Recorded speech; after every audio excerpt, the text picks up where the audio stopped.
उम्मीदवार हल्का NA-65 मियां मोहम्मद खां अवाम की खिदमत का मिशन लेकर मैदान में निकले हैं। इस नेक मकसद में हम उनके शाना बेशाना हैं। साबिक उम्मीदवार चेयरमैन यूनियन कौंसिल फतेह भंड, अमरीका में मुकीम मुमताज ओवरसीज कारोबारी शख्सियत काजी आबद हुसैन ऑफ नूर जमाल की रोजनामा सिटी 53 न्यूज से गुफ्तगू।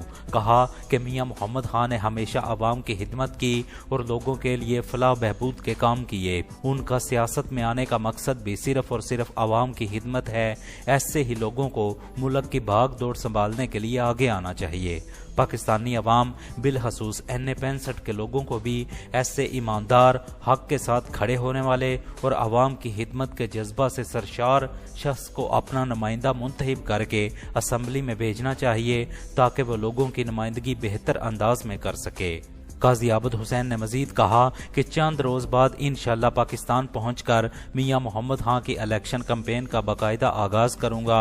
लोगों के साथ धोखे करने वाले और लोगों की जमीनों पर कब्जे करने वाले लाख कोशिशों के बावजूद अपने पसंदीदा उम्मीदवारों के हमायती इकट्ठ मुनक्कद नहीं करवा पा रहे, क्योंकि लोग ऐसे सनद याफ्ता धोखेबाजों की बातों में नहीं आते।